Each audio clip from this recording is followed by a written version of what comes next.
All right, we are here with Michael, who just got third place at YCS Niagara Falls with Frog Paleozoics. Congratulations. Thank you. Let's see your deck profile. Alrighty. So I played 3 swap, 3 dupe, and 2 Ronin. Pretty standard. There's nothing really to say about that. Some of the better cards I've ever created, really. I love this engine. And then I played 2 Lilith to round out the monsters. 3 was too much, it's just bricks, but 2 is just really good. You play so many 3-ofs, and like the only time this deck actually loses is when you can't establish Totally Awesome. Like this establishes Totally Awesome. It sets Morella. It's my favorite card in the entire deck. So, yeah, it was really good. I would definitely play this again at that ratio. Then I played 3 Wisniewskis. So no hand traps in the main then, right? No hand. Impermanence. I play impermanence. Okay. I played 3 Wisniewskis. I go back and forth on this card. There are formats I like it, there are formats I don't. I feel like this is good because there's a new set that came out and you don't really know what to expect. And this came up a lot actually that I searched it. It's really good against the Thunder Dragons. It's just really good in general, and you play a lot of synergistic cards that make the discard not as bad. 3 Canada. This card sucks against Skystriker, but it's amazing against everything else, and that helps battle protection, and which is something that is hard to come by with having to add in Trap Trick. It just made sense to be playing this one. I played Onoides. This one's pretty staple. I pretty much just played every format. It's a really good card.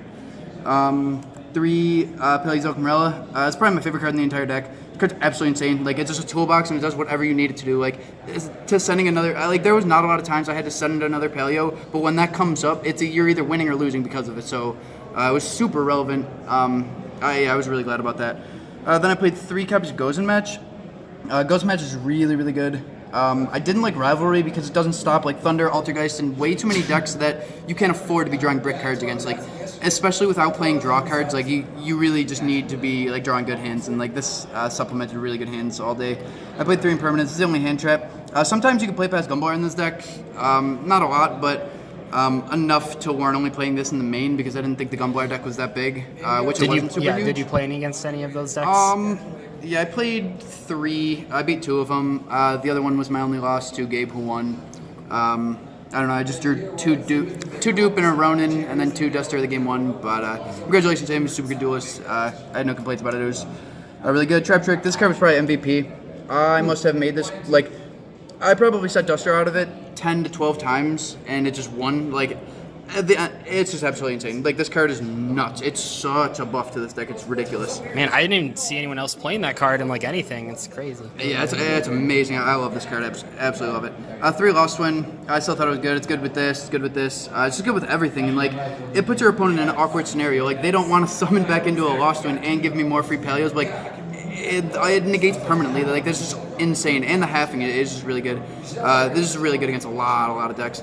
3 Duster. This card is like definitely also one of the MVPs. This card is really good. I set it off Trap Trick probably the most, honestly. That card's just so good. The like back row is just really good right now. So I was really happy I played this.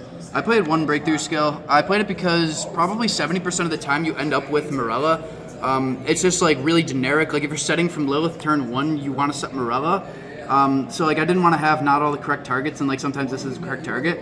I also played Spiritual Swords, kind of the same reason. I used to play 3 of this actually. It's probably better to draw than to send, but when you're playing something fast enough that like you have to send it to not get hit for any damage, it's like very important. I was really happy I played that. And then Imperial Order. Yeah, cards. I played no spells in the main order side, so Imperial Order is just ridiculous. So no Card of Demise, no Pot of Desires. You're not a fan of those? No, I don't like them. This deck just links really hard. Like, I must have won with Boral Sword like 20 times, maybe like 20 games. It's unbelievable. Like, you just make it so consistently. Like, when Toad resolves on your turn, you're just winning because Boral Sword's so good.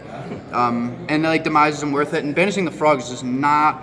Especially with Lilith and Trap Trick that both need specific amounts of things in your deck, it does not make sense for me to be playing Desires.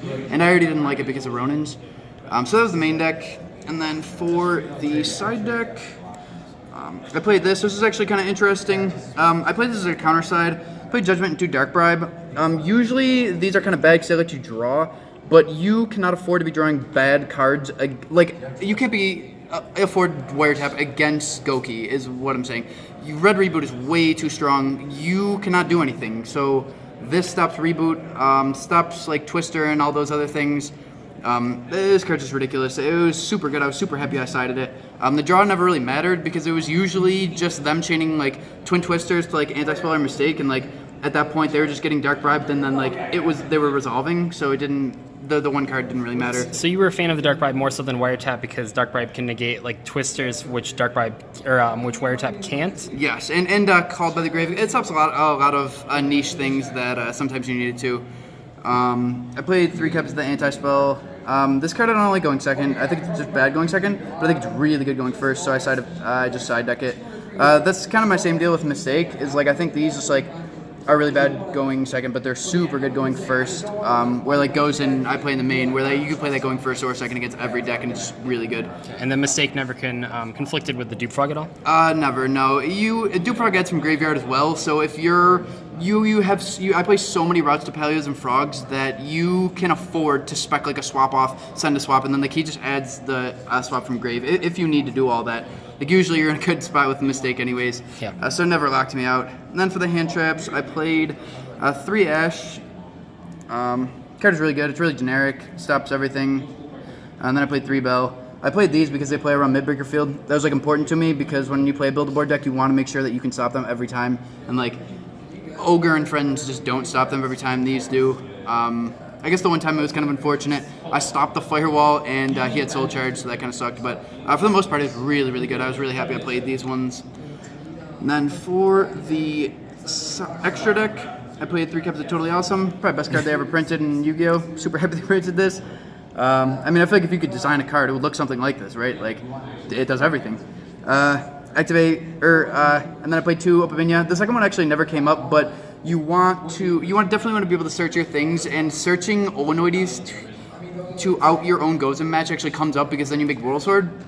Also, searching Dinomischus against like Thunder Dragons and like things like that is just so good. I played one of this. I never made it also, but there was definitely Windows, which is really good. Played 3 Miss Starboy. I didn't want to have Gozen without like having the amount of waters I wanted and needed. I was glad with the 3. I don't know if I ever made all 3, but I would play it again. Keshik, this card just really punishes people for miss-zoning, and like sometimes it's not a miss-zone if they put something underneath, and then like, you remove it and then a Keshik it. And if you could make this, you could just make a Keshik Magician, bounce their thing, and then go into Boral Sword anyway, so it's just like a free remove and then like more damage. I played this because Dupe and Ronin on the field are both Death Frog, and a lot of the times if you make this, it's only under Boral Dragon, and it's with 2 Ronin Tonins because it's not once per turn. So I played that. I never actually made it. I played this too. It's free extender. Sometimes you want to make a link 3, and like usually you could just make this with Miss Starboy, Opabinia, and then it tutors from your deck. If like you had an unfortunate Ash to Swap Frog or something that stopped you from getting the second Ronin, but you have a lot of resources, you tutor with this. I played this just so you can link up from this, which is kind of important. Like 2 things like 25. I feel like 25 attack things come plot. Did that come up, the Skull Dread? No, I never made these. I was just making Boral and Boral Sword. Actually, I made this probably like 20 times. I made this twice, and it was only underneath Boral Sword. I never actually made this on its own, only underneath this in like weird scenarios. But this card's really good. It's nuts in this deck. It just changes run into defense and then goes in, so that was really good. Cool. Well, what was your main motivation for playing Frog Paleozoics? I mean, I've played it since it came out. I've probably topped 40 plus events with it. I've just stayed playing it. When they print cards that I consider better than these ones, I'll start playing something else. But I just don't like the play style of any of the other things, and I really love these. Which is really good. Cool. And then one last question: do you feel that Trap Trick was like the thing that took this deck to the next level, or like what makes this deck so good against the metagame right now? I don't know. I think there was a lot of Altergeist, and that was really helpful because it's like a free matchup. You just play so much spell destruction. There's like absolutely no reason you should be able to lose. I think Trap Trick was also really helpful. Like I think Trap Trick, it contributed an unrealistic amount to how strong this deck is. You can set whatever you need. It's so toolboxy. It's nuts. Cool. Thank you so much. Do you have any shout outs that you need to give or anything? Yeah, my friends and family, everybody I play tested with, they know who they are, and Chris Vincent, for sure. He taught me a lot about the rulings of the game, so I really appreciate everybody. Fantastic. Well, congratulations. Thank you so much.